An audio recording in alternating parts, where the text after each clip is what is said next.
예, 반갑습니다.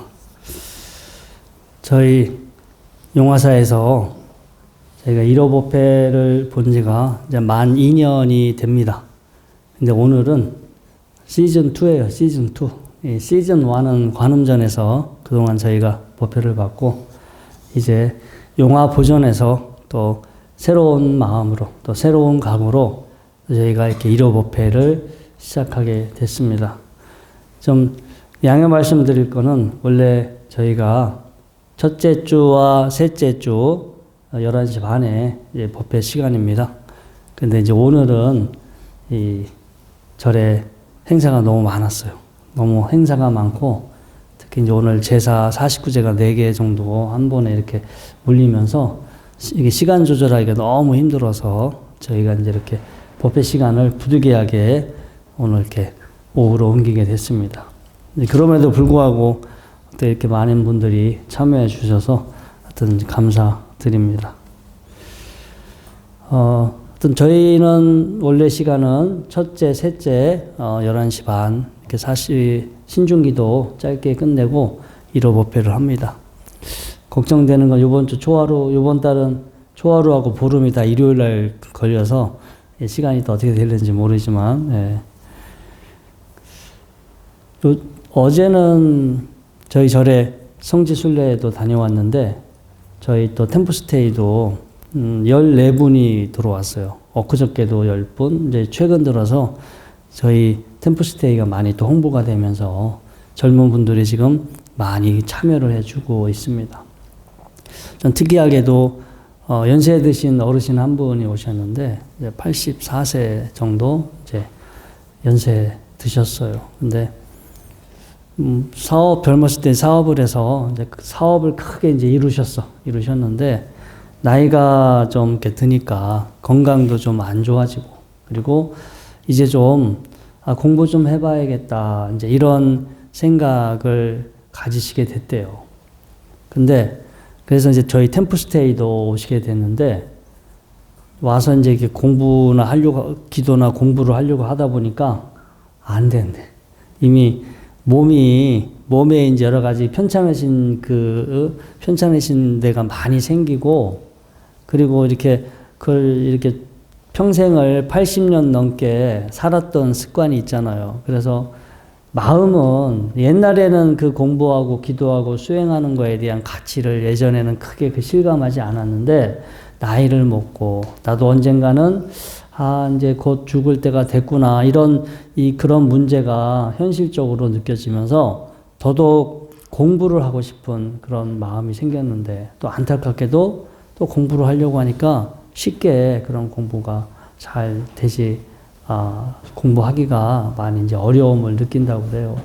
사람들한테, 우리한테 기회가 많이 열릴 것 같아도 또 현실은 그렇지 않은 것 같아요. 우리가 이렇게 일찍부터 기도하고 수행하고 공부하는 거에 대한 가치를 일찍부터 참 그 가치를 알아봤다면 더 빨리 우리가 준비할 수 있었는데, 아무튼 어느 때가 되어야만, 어떤 일을 겪어야만 우리는 수행과 공부의 필요성을 느끼는 것 같아요. 이 템플스테이 들어오는 친구들 중에 젊은 친구들이 이제 물어보는, 요즘은 참 되게 직설적으로, 현실적으로 막 이렇게 물어봐요. 돈 벌고 싶은데, 부자 되고 싶은데 어떻게 하면 좋겠냐고. 그래서 그걸 왜 나한테 묻냐고. 나는 부자의 전문가가 아니라, 내가 부동산, 금융자산 컨설팅 하는 사람도 아니고, 그걸 왜 절에 와서 묻냐고. 네, 그러면서 마음 부자가 되는 거. 물질적인 부자도 중요한데, 우리가 영적인 부자, 정신적인 부자가 되는 부분도 꼭 필요한 것 같다. 우리가 물질적인 부자는 되지만 마음의 부자가 되지 않았을 때, 나중에 정말로 나이를 먹었을 때 사람이 추하게 되지 않는가.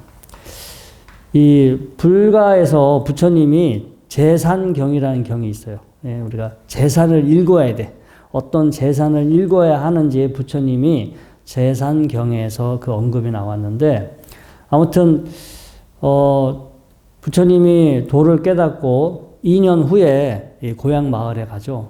원래 살던 그 카필라 성, 카필라국으로 갑니다. 거기서 저 친척들을 만나고 설법도 하고, 그때 부처님의 부인이었던 야소다라 왕비가 자기 아들이 8살이 됐죠. 원래 부처님이 저기 아들이 태어나자마자 출가를 했으니까, 그리고 6년 동안 수행을 하셨고 도를 깨닫고 2년 만에 왔으니까 아들이 8살이 됐어. 그래서 한편으로는 부처님이 고향 마을에 돌아오면 이제 이룰 걸 다 이루었으니까 다시 왕위를 물려받을 줄 알았어. 그런데 전혀 그런 모습이 보이지 않으니까 야소다라 왕비는 자기 아들을 보내서 가서 아버지한테 가서 유산을 받아와라. 재산을 물려달라 하라. 아버지가 많은 보물을 갖고 있는데 가서 그것을 지금 물려달라고 하라. 해서 8살 먹은 아들을 부처님한테 보냅니다. 그래서 그 라울라 존자가 부처님한테 찾아와서 아버지, 어머님이 가서 재산을 물려달라고 합니다. 저한테 재산을 물려주세요. 라고 얘기했어. 그래서 부처님이 재산을 물려줘야 되는데 어떤 재산을 물려줄까? 아니, 그 왕궁에 있는 보물이나 이런 거 다 네 가져라. 이렇게 할 수도 있는데, 이 부처님이 그때 이제 이 재산경과 관련된 이렇게 주석서에 보면 그런 언급들이 나와요. 그 불가에서 말하는 7가지 재산. 첫 번째가 믿음. 부처님에 대한 청정한 믿음.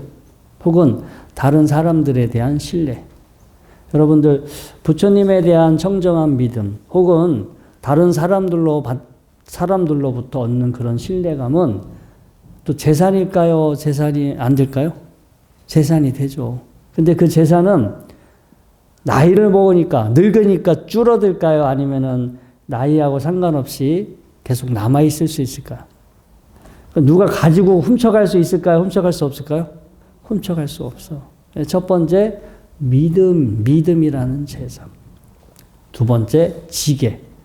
도덕적인 거. 자기 절제와 도덕적인 생활을 하는 거. 우리 불가에서는 뭐뭐 하지 말아라, 뭐뭐 하지 말아라, 이제 5개, 10개 이런 계율이 있죠. 도덕적인 생활, 그리고 자기 절제하는 거. 이것도 두 번째 재산이에요. 이런 재산은, 그런 재산을 가졌을 때 우리한테 손해가 될까요? 안 될까요? 득이 되면 득이 되고 손해가 되지 않아요. 나라의 건강을 지켜줄 수 있고 내가 함부로 실수하지 않기 때문에 재산이 줄어들지 않죠. 그 다산 정약용 선생도 그 표현에 그게 옛날 글에 그게 있더라고요. 이게 결국 나이 먹어서 문제 터지는 게 2가지라고. 여자 문제, 돈 문제. 여자 문제, 돈 문제가 훗날 나이 먹으면 반드시 그 2가지 중에 하나가 터진다라고 신경밀혐인가? 그 다산 정약용 선생이 쓴 책 중에 신경밀혐이라는 책에 그런 대목이 나와요. 사람이 자기 절제를 하지 못하고 도덕적인 생활을 습관화하지 않으면 언젠가 실수를 하게 되고 사고를 내게 되겠죠. 그러면 경제적인 손해 또 정신적인 그런 고통을 겪을 수가 있겠죠. 두 번째 재산이 지계. 세 번째, 양심이라고도 하고요. 악행, 악업을 짓는 거를 두려워해. 악업을 짓는 거를 무서워해. 뭔가 나쁜 짓을 하라고 했는데 너무나 그게 자기는 소름 돋고 싫어. 그러니까 이걸 양심이라고 합니다. 이 양심이 바로 세 번째 재산. 네 번째 재산은 악행, 나쁜 일을 하는 거에 대해서 부끄러워하고 수치스러워해. 부끄러워하고 수치스러워하는 그러한 것이 네 번째 재산. 다섯 번째 재산은 뭐냐? 공부하는 거. 지금 여러분들 이렇게 추운 날씨, 법당이 관음전도 춥긴 만만치 않게 추웠지만 사실 법당이 더 춥잖아요. 이런 추운 날씨에 지금 이렇게 앉아 계신데 그럼에도 이렇게 무언가 공부를 해야겠다. 이렇게 공부를 해서 여러분들이 무언가 얻어진 게 있다면, 이렇게 공부하는 거가 습관화가 됐다면 이것은 이 또한 사라질까요? 사라지지 않을까요? 이 습관은 사라지지 않아요. 여러분들이 배웠던 것은 누가 훔쳐갈 수 없어요. 여러분들만의 것이 될 수가 있겠죠. 그리고 이제 베푸는 거, 보시하는 거. 남들한테 보시하고 베푸는 거. 마지막으로 이제 지혜, 공부하고 수행하고 기도해서 스스로 뭔가 알아진 게 있어요. 경험상 자기 스스로 직접 경험해서 얻은 그런 어떤 깨달음을 우리가 지혜라고 합니다. 이렇게 7가지 불가에서 말하는 7종 재산, 불가 7종 재산이라고 그래요. 불가에서 말하는 재산.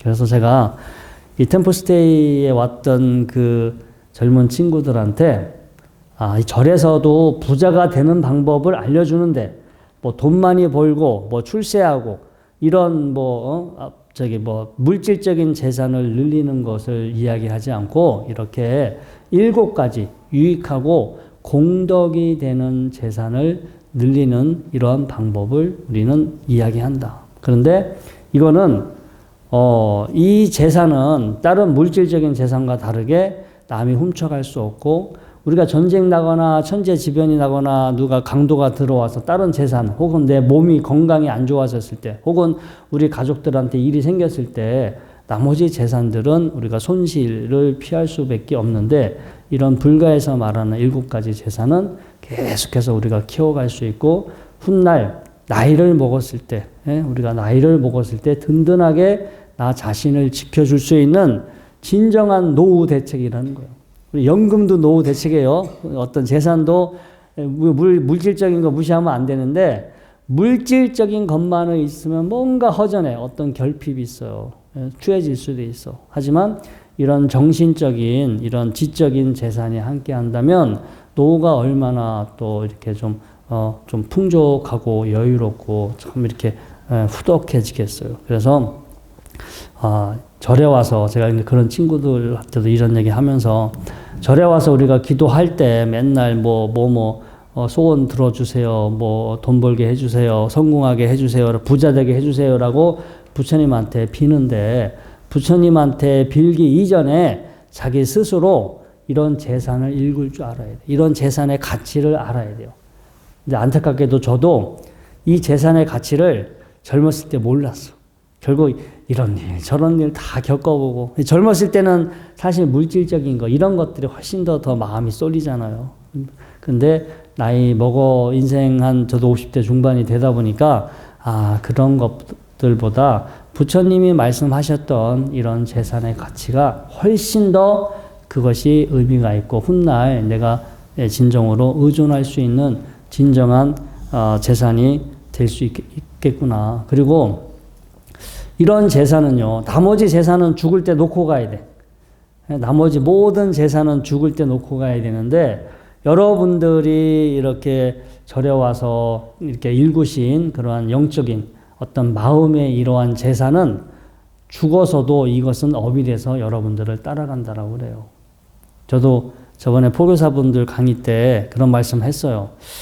저도 사후세계가 있는지 없는지 너무나 궁금한데, 이거는 믿어야 되잖아요. 근데 제가 열심히 더 수행을 해서 정말로 사후세계가 있는 건지, 그리고 우리가 죽을 때 어떤 부분을 가지고 갈 수 있는 건지 제 스스로가 직접 한번 공부해서 좀 알고 싶고요. 제가 안다면 또 여러분들한테도 이렇게 공유해 드릴 건데, 아무튼 우리가 이 경전의 말씀에 의하면은 이러한 이 물질적인 재산, 부처님이 말씀하신 그러한 7가지 재산은 죽은 다음에도 여러분들이 가지고 가는 것이다라고 말을 합니다. 그래서 얼마나 좋아요. 살아생전에도 이 재산의 혜택을 볼 수도 있고 죽어서도 가져갈 수 있으니까 다음 생이 있다면 다음 생의 출발이 달라지겠죠. 다음 생의 마음 상태라든가 전반적으로 모든 지금으로 치면 진짜 금수저 시작할 때부터 출발이 달라지지 않을까. 그래서 절에 우리가 이렇게 와서 기도하고 공부하고 수행하는 이유가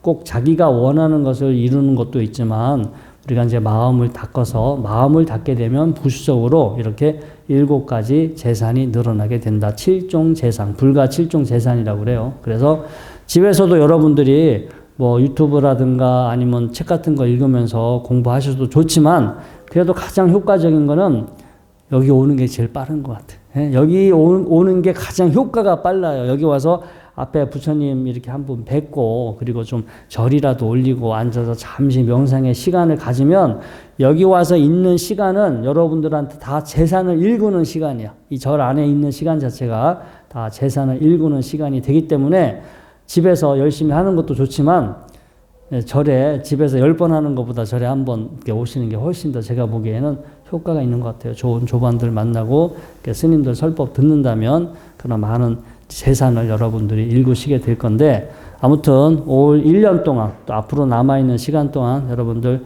유익한 공덕의 재산 많이 이렇게 일구셔서 더 미래에 더 행복하고 밝고 평화로운 여러분들의 미래가 되시기를 기원 드리겠습니다. 자, 오늘 법회는 이것으로 본문을 마치도록 하겠습니다.